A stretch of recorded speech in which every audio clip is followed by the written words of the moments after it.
ভাল আজি মই আমাৰ ডেৰগাঁও সমষ্টিৰ পৰা যিকেইটা পঞ্চায়ত আমাৰ যোৰহাট লোকসভাত সোমাইছে বিধানসভা সমষ্টি অন্তৰ্ভুক্ত হৈছে প্ৰতিটো পঞ্চায়ততে নিৰ্বাচনী সভা অনুষ্ঠিত কৰি আহিছোঁ আৰু ৰাইজৰ স্বতঃস্ফূৰ্ত সঁহাৰি আছে 19 তাৰিখে সকলোৱে ভোট দিবৰ কাৰণে আগ্ৰহী হৈ আছে আৰু এইবাৰ প্ৰথমবাৰৰ কাৰণে তেওঁলোকে ভাৰতীয় জনতা পাৰ্টিক ভোট দিব কাৰণ আগতেতো তাত আমাৰ কেন্দ্ৰীয় নাছিল সেইকাৰণে সকলোৱে ফূৰ্তিত আছে আৰু 19 তাৰিখে ভোট দিব সকলোৱে কাৰণ নৰেন্দ্ৰ মোদী ডাঙৰীয়া তেতিয়াবা প্ৰধানমন্ত্ৰী হ'ব লাগিব আৰু মুখ্যমন্ত্ৰী মহোদয়ে যিমানবিলাক উন্নয়ন কাম কাজ কৰি আছে সেইখিনি আগুৱাই নিব লাগিব ডাবল ইঞ্জিনৰ চৰকাৰ হ'ব সেইকাৰণে ৰাইজে ভোট দিব সকলোৱে নতুন প্ৰজন্মৰ বেছিভাগেই প্ৰতিনিধি আমাৰ বিৰোধী পক্ষৰ প্ৰতি আগ্ৰহী হৈছে আপোনালোক ক'ত গন্তি কৰিলে কোনে গন্তি কৰিলে চৰ্চাত আছে চৰ্চাটো বেলেগ গণ 19 তাৰিখে ইলেকশ্যনটো হ'বলৈ দিয়ক 4 তাৰিখে গণনা হ'ব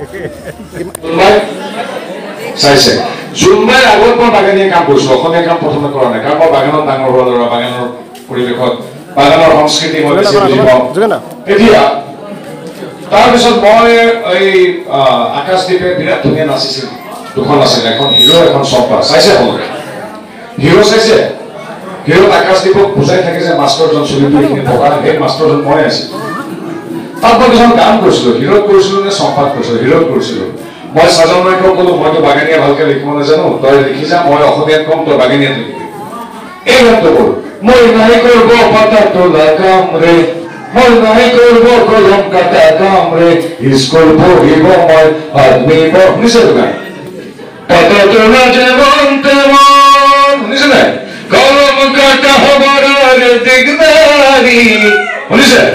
এমনি কর দেওয়া মুখে তাড়াতাড়ি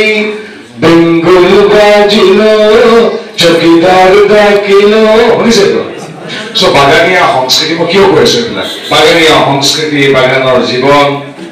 এইবিলাক আমি সাধাৰণ গাঁৱৰ ল'ৰা হ'লেও বাগানত ডাঙৰ হোৱাৰ কাৰণে বাগানৰ কালচাৰ বাগানৰ ৰূপ ভেদনা এইবিলাক আমি আমাৰ বেলেগে ক'ব নালাগে আমি কিতাপ পঢ়িব নালাগে বাগানত কি অসুবিধা হৈছে কাৰণ আমি হাড়ে হিমজুৱে প্ৰতিটো জাতি জনগোষ্ঠীৰ লগতে বাগানৰ আমি কথা জানো সুশীলা বাইদেউ মঞ্চলৈ আদৰিছো এতিয়া কথা হ'ল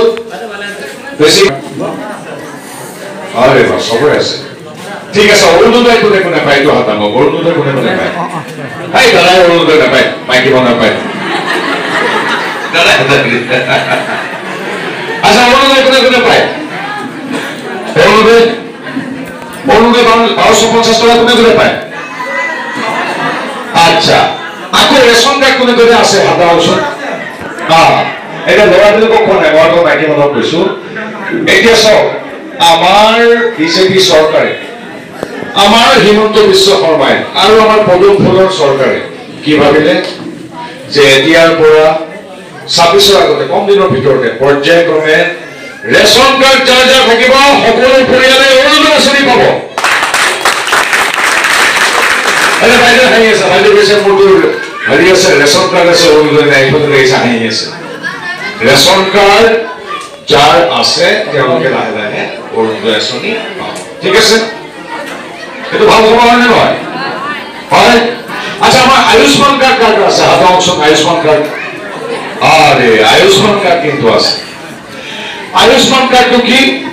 আয়ুষ্মান কাৰ্ডটো হ'ল আমাৰ যদি কেতিয়াবা কিছুমান বেয়া বেমাৰ আজাৰ হয় আমাৰ কি হয় পৰিয়ালৰ মাটি বাৰী ঘটি দুটা সব বিক্ৰী কৰিবলগীয়া হয় 1 লাখ 2 লাখ 3 লাখ 4 লাখ 5 লাখ টাকা বেছি খৰচ হয় হয়নে ভগৱানে কাকো নকৰক এতিয়া নৰেন্দ্ৰ মোদী ভাবিলে যে এইটোতো ডাঙৰ কথা